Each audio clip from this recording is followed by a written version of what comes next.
Ho sat alone in his small ship, watching the endless darkness of space through his dirty window. The sparrow was old and tired just like him. Rust covered the walls.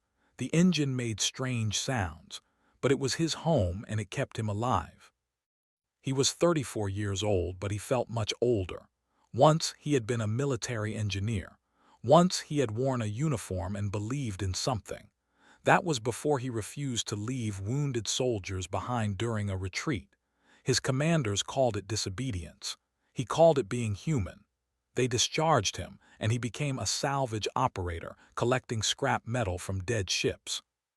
3 years ago, pirates killed his younger sister. She had been on a transport ship going to visit him. The pirates wanted the cargo. They did not care about the passengers. Ho arrived too late. He found only wreckage and silence. Now he lived with that guilt every day.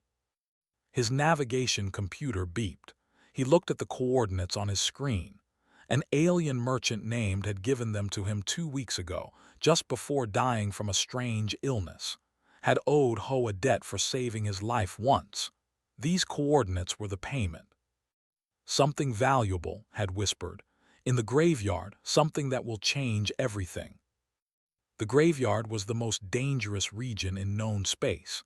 10,000 years ago, two great powers had fought a terrible war there. The Dominion against the Sentinel Alliance. Millions of ships had died in that war.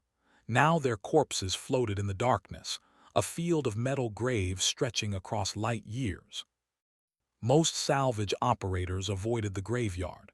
The radiation was bad. The debris could tear a ship apart. And some said ghosts lived there, the spirits of ancient warriors who never stopped fighting. Ho did not believe in ghosts. He believed in money, and if said something valuable was there, it was worth the risk. The sparrow entered the graveyard slowly. Ho's hands moved carefully over the controls. Around him, the wreckage of ancient ships drifted like sleeping giants. Some were kilometers long. Some were broken into pieces no bigger than his fist. All of them were dead. He flew for 3 hours, going deeper than anyone had gone in centuries. His sensors showed nothing alive, nothing active. Just metal and silence and the cold light of distant stars. Then he saw it. At first he thought his eyes were playing tricks. The shape was too big to be real. It hid behind a massive debris field, almost invisible against the darkness of space. But as he got closer, his mouth fell open. The ship was over 200 kilometers long. It was not broken. It was not damaged. It simply floated there, perfect and whole, like a sleeping dragon waiting to wake up. Its hull was smooth and black, covered with patterns that seemed to move when he looked at them. No lights showed on its surface. No energy signatures appeared on his sensors. It was dead, but it was also the most beautiful thing Ho had ever seen. "What are you?" he whispered. He brought the sparrow closer. His hands were shaking. A ship this size could contain technology worth more than entire planets. If he could salvage even a small piece of it, he would never need to work again. 500 meters from the massive hull, everything stopped. The sparrow's engines died. The lights went out. Ho floated in sudden darkness, his heart beating fast. Emergency power did not activate. Nothing responded to his commands. Then blue light filled his cockpit. It came from the giant ship, a beam of soft blue that passed through his hull like it was not there. The light touched him, moved across his body, seemed to look inside him. And a voice spoke directly into his mind. Biological signature detected. Species, human. Origin, Earth. Compatibility rating, 97.3%. Ho grabbed his head. The voice was not sound. It was thought placed directly into his brain. It felt ancient and cold, like wind from a frozen mountain. What is this?" he gasped. "You are acceptable," the voice said. "Approach, dock at Section 7, we have waited long enough." His ship came back to life, but he was not controlling it anymore. The sparrow moved on its own, pulled toward the giant vessel by an invisible force. A door opened in the massive hull, a door large enough to swallow battleships. Every instinct told Ho to run. This was wrong. This was dangerous. Ancient alien technology was not a gift, it was a trap. But something else pulled at him: curiosity, wonder, and a small, quiet voice that said maybe this was what he had been waiting for. Maybe this was his purpose. The Sparrow entered the giant ship and landed in a docking bay larger than most space stations. Blue lights flickered on along the walls, one after another, spreading out into the distance like awakening eyes. Ho put on his environment suit and opened his door. The air outside was breathable, his sensors said. It was also 10,000 years old. He stepped onto the deck of the ancient ship. The moment his boot touched the metal floor, everything changed. The blue lights exploded outward, racing along corridors and through chambers, spreading across the entire 200-kilometer length of the vessel. Through the docking bay's windows, he could see the ship's exterior beginning to glow. It was waking up. After 10,000 years of sleep, it was waking up. And it had chosen him. The voice returned, stronger now, clearer. It no longer felt cold, it felt almost pleased. I am the Ashen Crown, last warship of the Sentinel Alliance. I have waited 10,000 years for a pilot. Many species have found me. All have failed the compatibility test. Their minds burned when they tried to bond with me. But humans are different. Your brains are chaotic, emotional, unpredictable. You can survive what others cannot. Ho stood frozen, unable to speak. The Dominion was not destroyed in the war, the Ashen Crown continued. They were only sleeping as I was sleeping. Now they are waking up. Now war is coming again. And you, Ho, salvage operator, broken soldier, grieving brother, you will be my weapon. Outside the giant ship, across thousands of kilometers of graveyard, the wreckage of ancient vessels began to shake. Sensors on distant stations detected an impossible energy signature. Messages flew across space, filled with fear and confusion. Something had awakened in the graveyard. And the galaxy would never be the same. Ho walked through corridors that seemed to have no end. The Ashen Crown was not just a ship. It was a world. Blue lights guided him forward, and the voice in his head explained everything.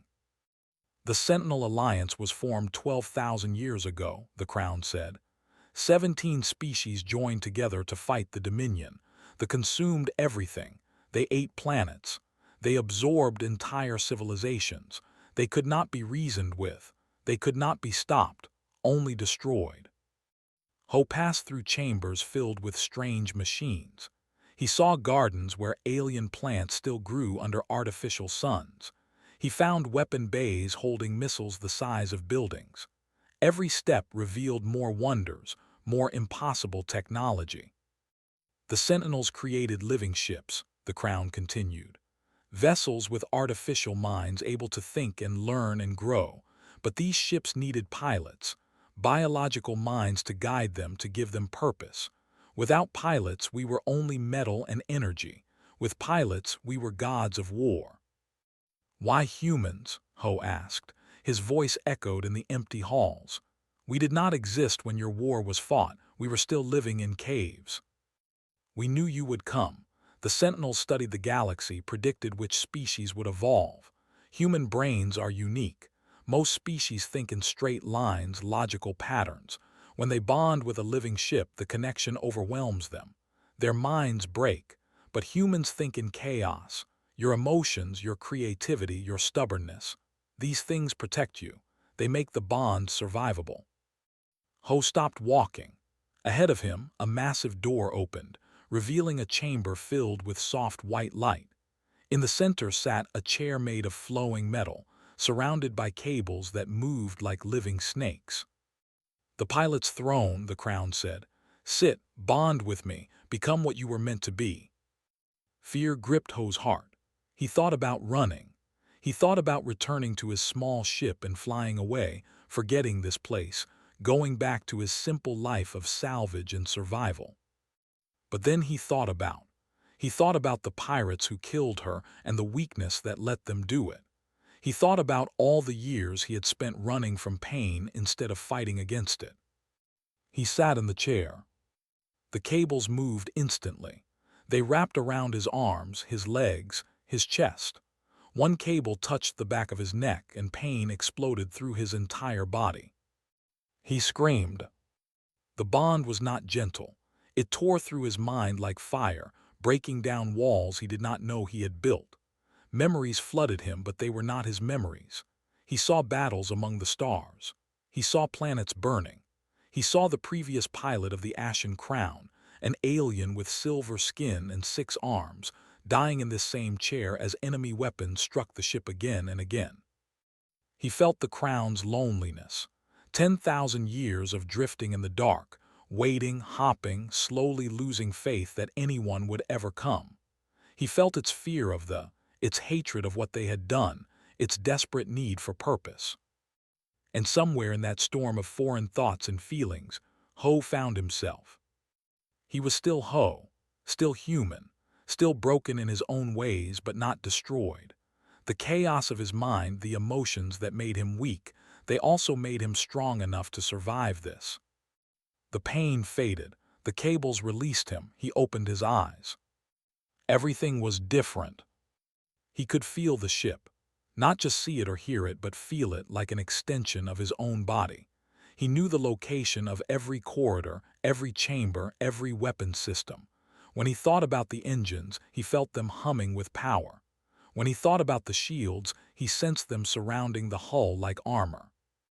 "Bond complete," the Crown said. Its voice was no longer cold. It sounded almost warm now, almost friendly. "You have survived what 12 other species could not. You are my pilot now, Ho. We are one." Ho stood from the chair. His legs felt strange, too light, as if gravity had changed. He raised his hand and thought about power. Blue energy crackled around his fingers. "The weapons," he whispered. "Show me the weapons." The chamber's walls became transparent, revealing space outside.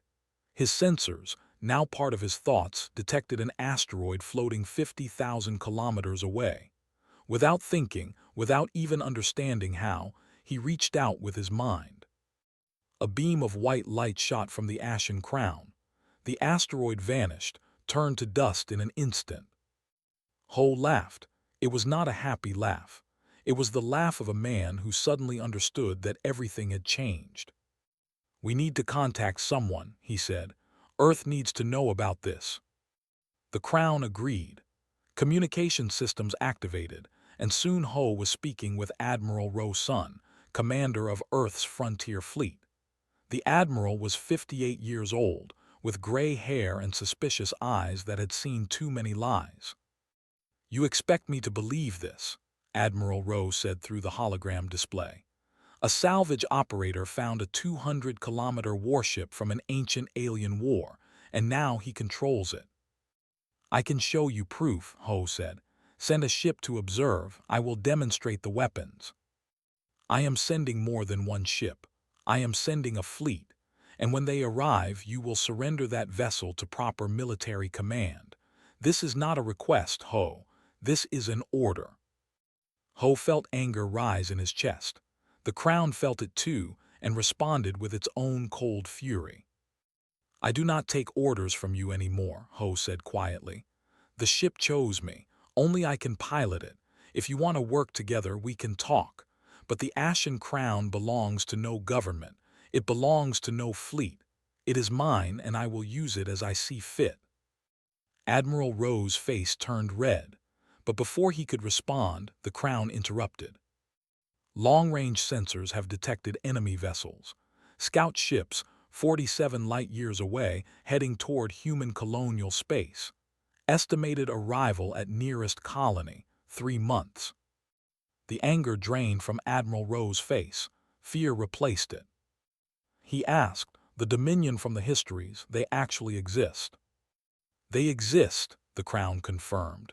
"They were sleeping, hidden in the dark spaces between stars. Now they are waking up. Now they are hungry. And they remember that we defeated them once before. They will want revenge." Ho looked at the Admiral through the hologram. Both men understood what this meant. Whatever disagreements they had, whatever politics divided them, none of it mattered against a threat like this. 3 months, Ho said. Give me 3 months to learn this ship, to master its systems, to become the pilot it needs me to be. Then when they come, I will show them what humans can do. Admiral Rowe stared at him for a long moment. Finally, slowly, he nodded. 3 months, but I will be watching you, Ho. And if you fail, if you let those things reach our colonies. I will not fail, Ho said. He closed his fist and blue energy surrounded it like a glove made of lightning. I have something to fight for now. I have purpose, and I will not waste it. The hologram faded. Ho stood alone in the pilot's chamber, feeling the vast ship around him like a second skin. 3 months to learn 10,000 years of technology. 3 months to prepare for war. He smiled grimly and got to work. 6 weeks had passed since the bonding. Ho had learned much, but the Ashen Crown had a problem he could not solve alone. The ship requires a minimum crew of 50 to operate at full capacity, the Crown explained. Currently, 90% of my systems remain locked. Weapons, shields, manufacturing bays, drone control, all require personnel to function. You are my pilot, but even the greatest pilot cannot fly alone.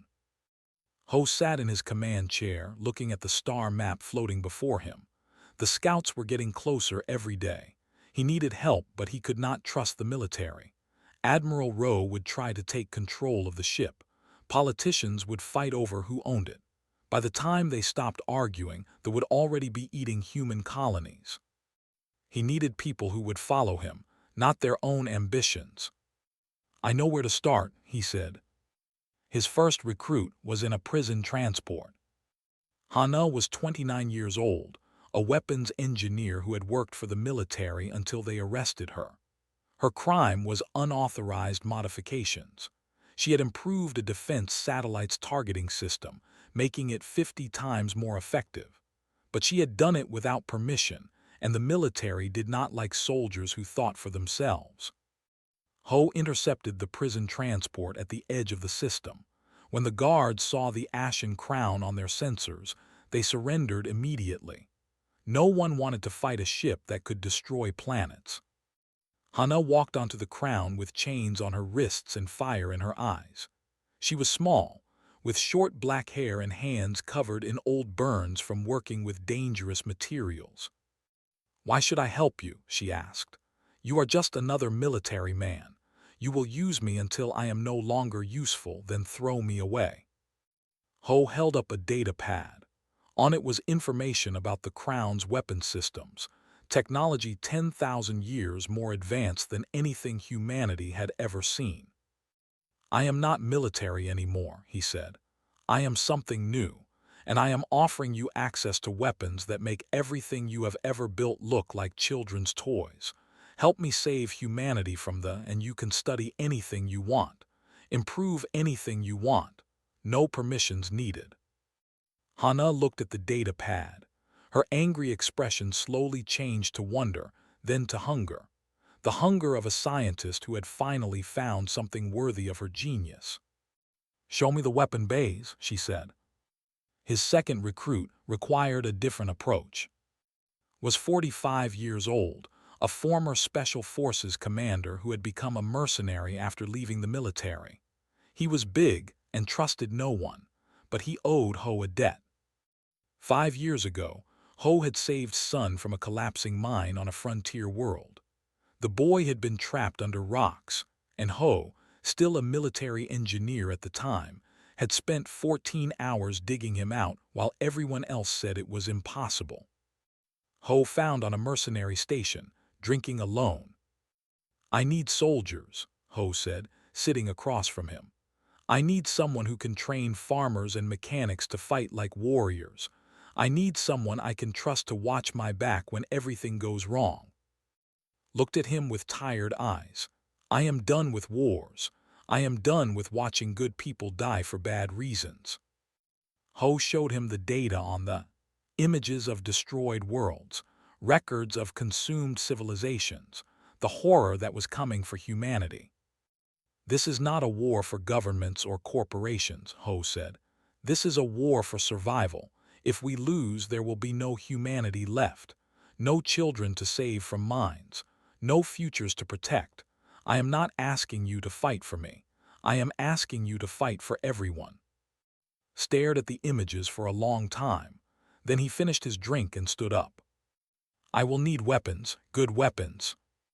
"You will have the best weapons in the galaxy," Ho promised. His third recruit was the hardest. Min was only 26 years old, but she was already famous. The youngest pilot to ever complete the Frontier Academy, the best flyer in 3 systems. She had been destined for greatness. Then her entire squadron was destroyed in a training accident. 20 pilots, killed by a malfunction that should never have happened. Min survived because she had been late to the launch bay. She watched her friends die from the observation deck. Now she lived on a small moon, alone, refusing to fly again. Ho landed the Sparrow near her small house. The ashen crown waited in orbit, too large to enter the atmosphere. He walked to her door and knocked. She opened it with empty eyes. She was thin, her hair unwashed, her pilot's jacket covered in dust. "Go away," she said. "I am not interested." "I lost my sister," Ho said quietly. "Pirates killed her while she was coming to visit me. I blamed myself for years. I still blame myself, but hiding from the pain does not make it stop. It just makes you die slowly while your body keeps breathing." Min's eyes flickered. Pain, recognition, anger. "You do not know me," she said. "You do not know what I feel. I know that you are the best pilot humanity has ever produced. I know that your friends would not want you to waste that gift. And I know that there is an enemy coming that will kill everyone you have ever known unless someone stops them. I cannot do it alone. I need you. Find someone else. There is no one else like you." Min tried to close the door. Ho caught it. "Fly with me once," he said.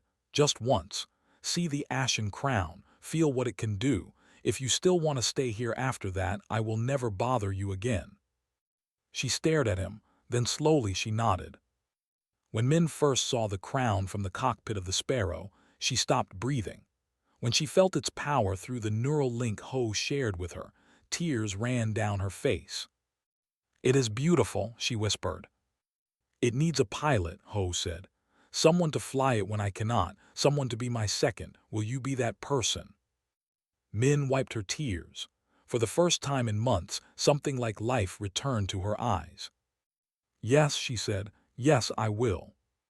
With his core crew assembled, Ho began building his army.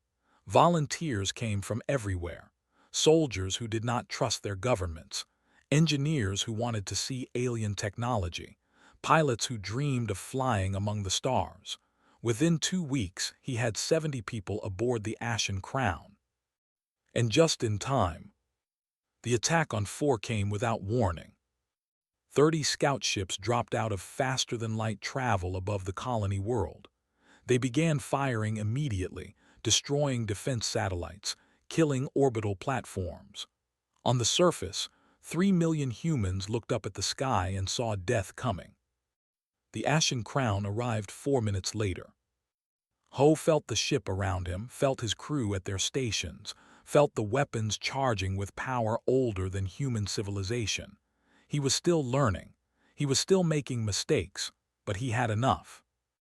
"All weapons," he said, "fire." They had never seen a Sentinel ship in action. They had only heard stories, legends from 10,000 years ago. They thought those legends were exaggerated. They were wrong. Beams of white light cut through space. Ships exploded like paper in a furnace. Ho flew the crown through the enemy formation, spinning, dodging, firing in all directions.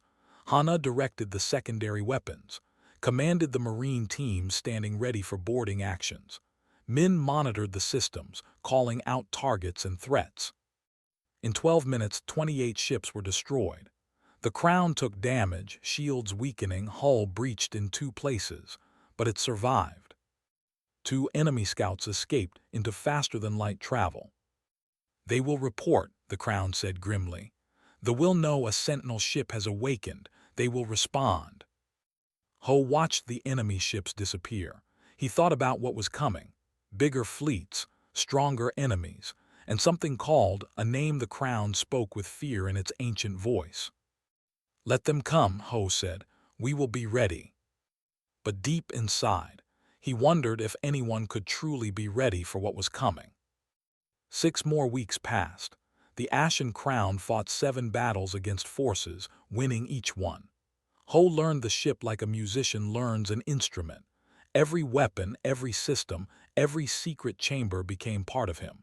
His crew grew stronger, working together like fingers on a hand.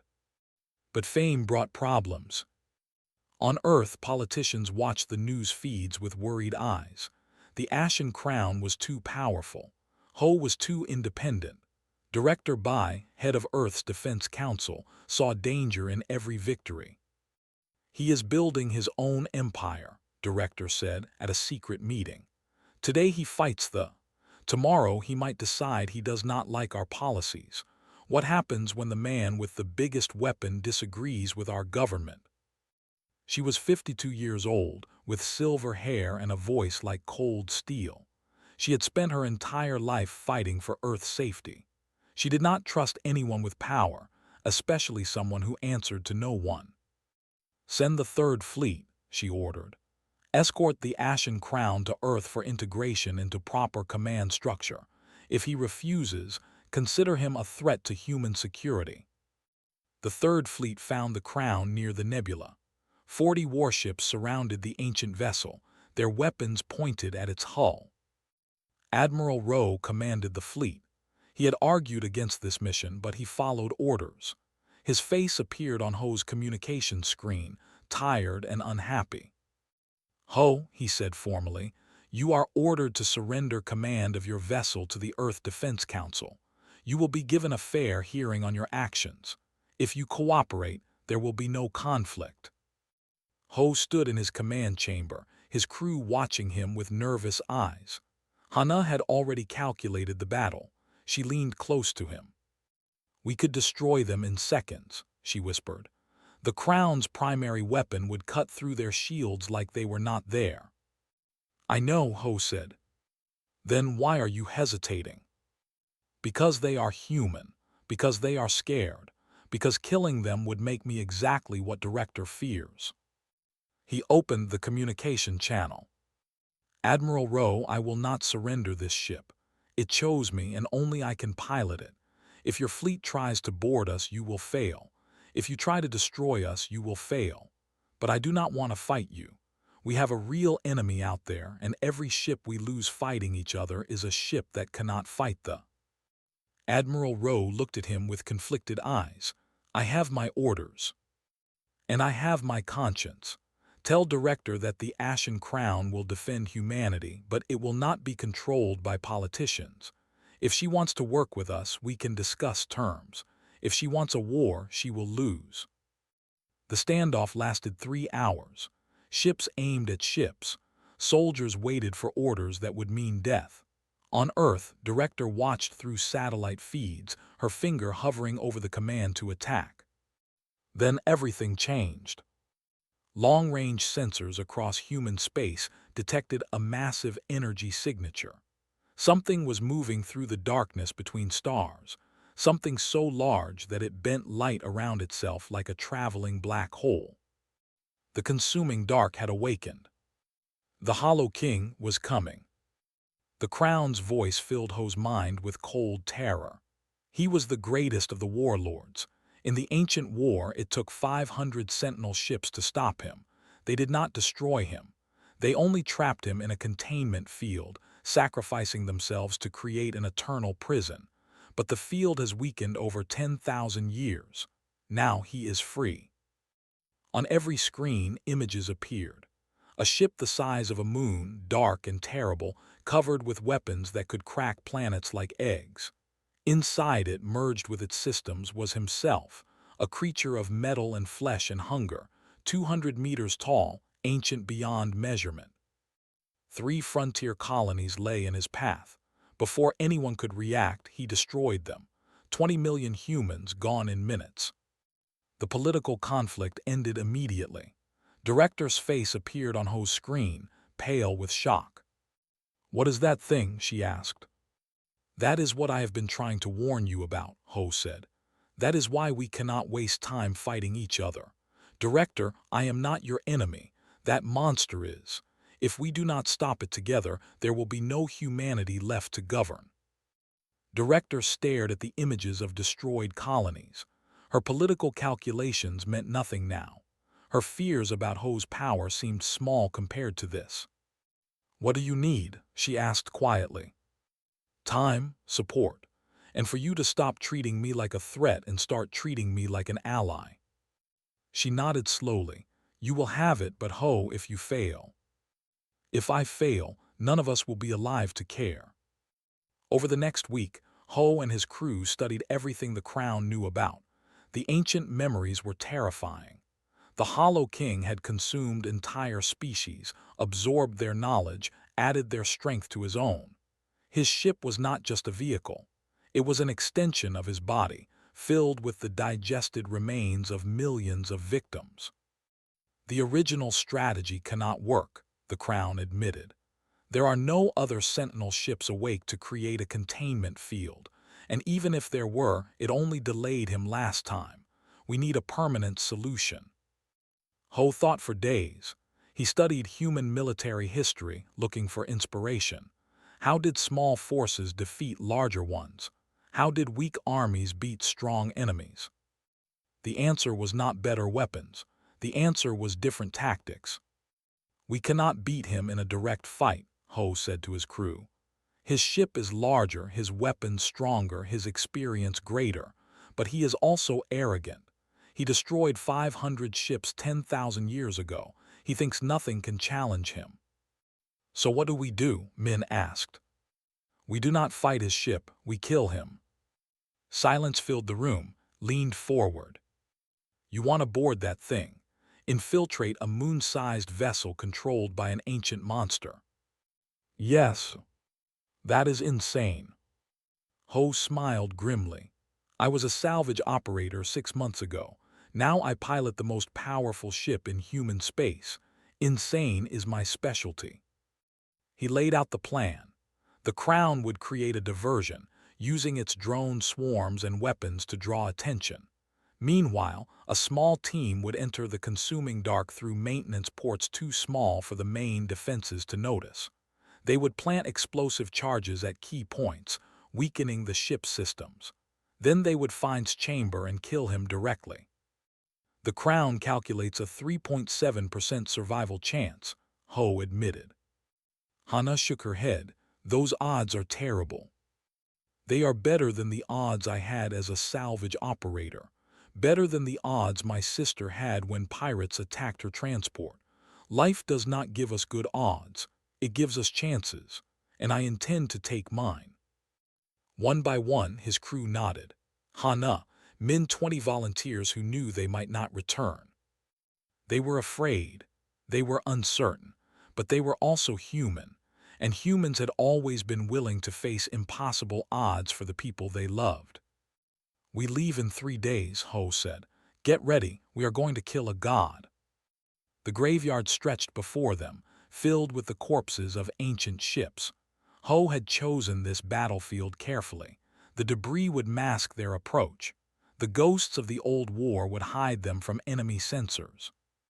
The consuming dark floated at the heart of the graveyard, a moon of metal and malice, had come here for a reason. He was searching for something, maybe other Sentinel ships, maybe ancient weapons. Whatever he wanted, he would not find it. He would only find death. "Strike team ready," reported through the communication channel. 23 soldiers waited in a small transport ship hidden in the Crown's belly. Ho would lead them. Hana carried the explosive charges, would handle close combat. Min sat in the pilot's throne, connected to the Crown through a secondary neural link. She had trained for weeks for this moment. She would command the ship while Ho was gone. "You can do this," Ho told her. "I know," she said, but her hands were shaking. He put his hand on her shoulder. "Fly like your squadron is watching, make them proud." Tears glistened in her eyes, but she nodded firmly. The attack began. The ashen crown burst from the debris field, weapons blazing. Thousands of drones erupted from its bays, swarming toward the consuming dark like angry insects. Men flew with desperate skill, dodging return fire, keeping the enemy focused on the main assault. In the chaos, no one noticed the small transport ship slipping through a maintenance port on the consuming dark's lower hull. Inside the enemy vessel, Ho felt something wrong. The corridors were not metal, they were flesh. Organic walls pulsed with dark veins. The air smelled like death and corruption. "What is this?" Hana whispered, her face pale. "He absorbed his victims," the crown said through Ho's neural link. "Their bodies became part of his ship. Their minds became part of his mind. You are walking through a graveyard of civilizations." They moved quickly, following maps the crown had constructed from ancient memories. The interior was a maze of horror. Sometimes they passed alcoves where alien bodies hung, still partially alive, mouths open in silent screams. Sometimes they heard whispers, the voices of the consumed begging for release. Led the way, his weapon ready. Hana planted charges at power nodes and structural points. Ho guided them with information from the crown, who could sense the enemy ship's layout through their bond. They lost 3 soldiers to traps, 2 more to automated defenses, but they kept moving. They had no choice. After 2 hours of crawling through nightmares, they reached the central chamber. Waited for them. The Hollow King was 200 meters tall, a monster of metal and organic matter merged together. Cables connected him to his ship. His face, if it could be called a face, was a mask of ancient cruelty. Eyes that had watched civilizations die looked down at the tiny humans. "A sentinel ship," his voice boomed, shaking the walls. I felt it awaken. I wondered who would be foolish enough to challenge me. His eyes focused on Ho. "A human. The sentinels chose a human. Your species lived in caves when I last conquered. You fire and feared the dark." "We have learned since then," Ho said. Laughed. The sound was horrible, like planets grinding together. "You cannot harm me. I have consumed species more powerful than you can imagine. I have weapons built from the corpses of gods. What are you?" "Nothing. Insects, food." "Now," Ho said calmly. Hana triggered the charges. Explosions tore through the consuming dark. Not enough to destroy the ship, but enough to sever connection to his power systems. The cables linking him to his vessel sparked and died. His movements became slower, weaker. The Hollow King screamed in rage. Charged forward with a team of soldiers, firing weapons, creating a distraction. Swatted at them like insects, crushing 2 with a single blow. But they had done their job. They had drawn his attention. Hana ran to another power node, planting more charges. A beam of dark energy hit her, burning through her armor. She fell, wounded but alive. And Ho did something impossible. He reached out to the ashen crown across the vast distance of space, through the debris field, through the chaos of battle. The bond between pilot and ship stretched but did not break. He called to the crown, and the crown answered. Energy flooded through him. Blue light surrounded his body, burning his clothes, scorching his skin. He became a conduit, a channel for power that should have destroyed him instantly. But he was human. His chaotic mind, his stubborn will, his desperate love for his crew and his species. These things held him together when physics said he should fall apart. A blade formed in his hand. Pure energy, shaped by his thoughts, solid enough to cut through anything. The weapon of a sentinel pilot, never meant to be used outside a ship. Ho was using it anyway. He ran at. The Hollow King tried to stop him. Arms like buildings swung down. Weapons fired. The floor itself tried to swallow him. But Ho moved with impossible speed, guided by the Crown's ancient combat knowledge, powered by energy from across the stars. He climbed the monster's body, dodging, cutting, climbing. Screamed and thrashed, but he could not stop the tiny human crawling toward his heart. Ho reached the core, a pulsing mass of organic and mechanical matter, the center of everything was. "This changes nothing," the Hollow King roared. "Others will awaken. The Dominion will rise again. You cannot stop what is coming." "Maybe not," Ho said, "but I can stop you." He drove the blade into the core. Died screaming. His body crumbled. His ship began to collapse, unable to function without its master. Had fallen. Ho found him lying near the chamber entrance, a metal spike through his chest. The old soldier smiled weakly. "Did we win?" he asked. "We won." "Good," closed his eyes. "Tell my son. Tell him his father finally did something right." He died before Ho could respond. Min brought the ashen crown through the collapsing enemy ship, docking with desperate precision. The survivors ran aboard as the consuming dark fell apart around them. 12 soldiers made it back. 11 did not. Hana was carried by 2 men, unconscious but breathing. They escaped as the moon-sized vessel imploded behind them, taking 10,000 years of horror into oblivion. 1 month later, Ho stood before a memorial on Earth. The names of the fallen were carved in stone. The 11 soldiers, and at the bottom, added at Ho's request, his sister. He had changed. His eyes glowed faintly blue now, a permanent mark of his bond with the crown. His hair had turned white at the temples. He looked older, wiser, sadder. But also stronger. Director approached him. Their relationship had changed too. She no longer saw him as a threat. She saw him as a protector. "The Ashen Crown will remain independent," she said. "We have agreed to an alliance rather than a command structure. You will defend humanity, and we will support you however we can." Ho nodded, "Thank you." "What will you do now?" He looked up at the sky. Somewhere up there the crown waited for him. And somewhere beyond, 12 more sentinel ships slept in the darkness, waiting to be awakened. "They are not finished," Ho said. "Was only the first. More will wake up, more will come, but now we have a chance. Now we have a fleet to build." He smiled, and for the first time in years, it was a real smile. Time to wake up the family. Hana was already planning improvements to Sentinel technology. Min was training new pilots. Volunteers arrived every day, humans who wanted to join the fight. The galaxy had forgotten what humans could do. It had underestimated them, dismissed them, written them off as primitives barely worth noticing. Ho was happy to remind them. The war was not over. The darkness still waited beyond the stars. But humanity was no longer alone, no longer weak, no longer afraid. They had a champion now. And the galaxy would never be the same.